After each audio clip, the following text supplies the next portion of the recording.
Ya, saya tidak lari kemana-mana, Pak. Aman.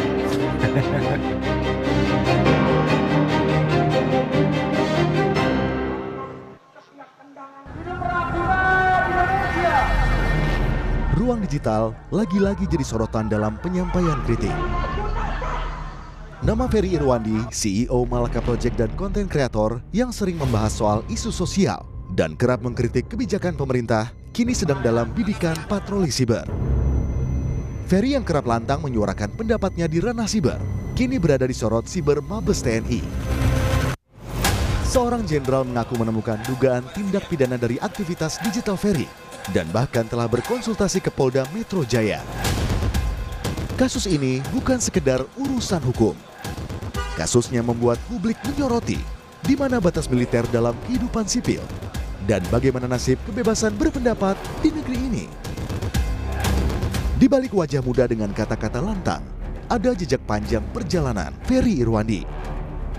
Ferry pernah menjadi pegawai di Kementerian Keuangan sebelum akhirnya memilih mundur dan menempuh jalan berbeda. Jalan sebagai aktivis digital. Oktober 2023, ia mendirikan Malaka Project, sebuah ruang kreatif, edukatif, dan budaya yang menggandeng tokoh populer untuk menyalakan api kritis generasi muda. Tapi api itu kini justru dikepung badai. Komandan Satuan Siber Mabes TNI, Brigjen Juwinta Ombo Sembiring, menyebut telah menemukan indikasi tindak pidana dari aktivitas Ferry melalui patroli siber. Tanpa penjelasan rinci, sang jenderal memilih melangkah ke Polda Metro Jaya untuk berkonsultasi hukum. Kami temukan beberapa fakta dugaan tindak pidana yang dilakukan oleh saudara Ferry Irwandi. Sehingga atas dugaan tindak pidana tersebut, kami akan melakukan langkah-langkah hukum. Tak hanya satu jenderal, namun ada 4 jenderal TNI yang disebut turun tangan karena menilai ada indikasi tindak pidana yang dilakukan Ferry. Namun bentuk dugaan pidana yang dimaksud belum dijabarkan secara gamblang. Konsultasi disebut-sebut sebagai langkah TNI agar tidak salah arah dalam memproses sesuai aturan hukum yang berlaku jika benar ada pelanggaran. Namun, langkah itu menimbulkan tanda tanya besar.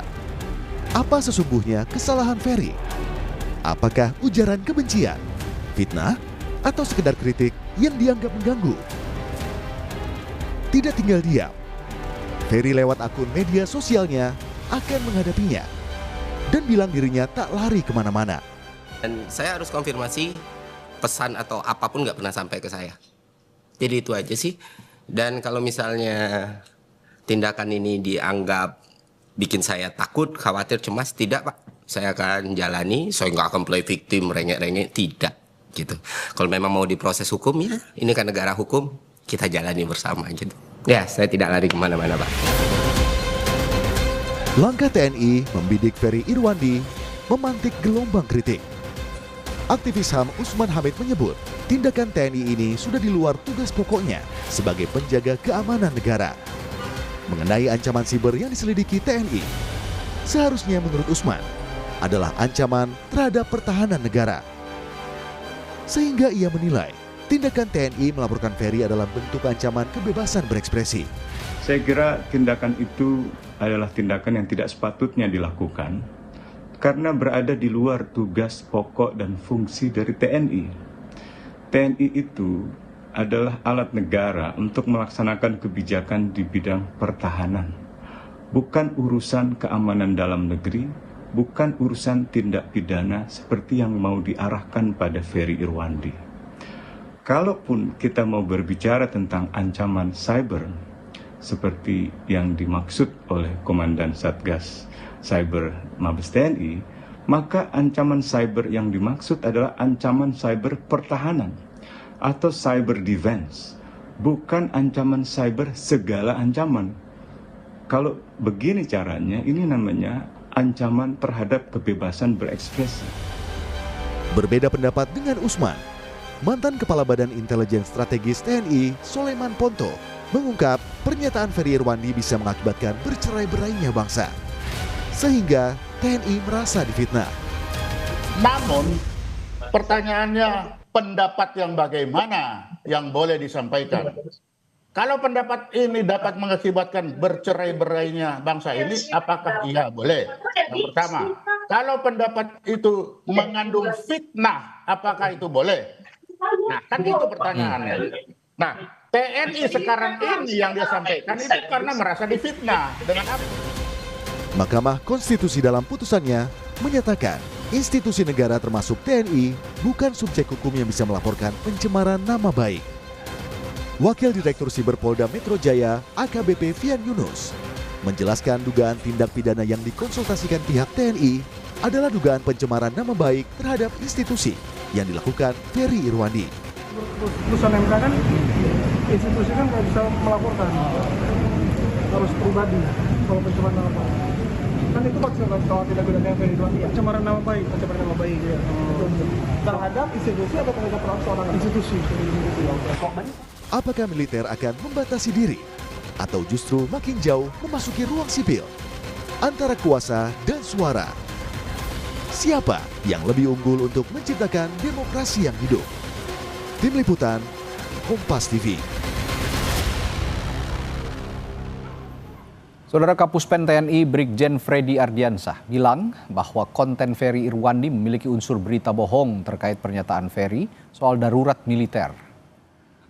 Kapuspen TNI bilang bahwa apa yang disampaikan oleh Ferry Irwandi soal darurat militer itu sangat menyesatkan. TNI juga berjanji akan selalu berada dalam koridor yang jelas, tegak lurus pada kekuasaan tertinggi negara, yaitu Presiden.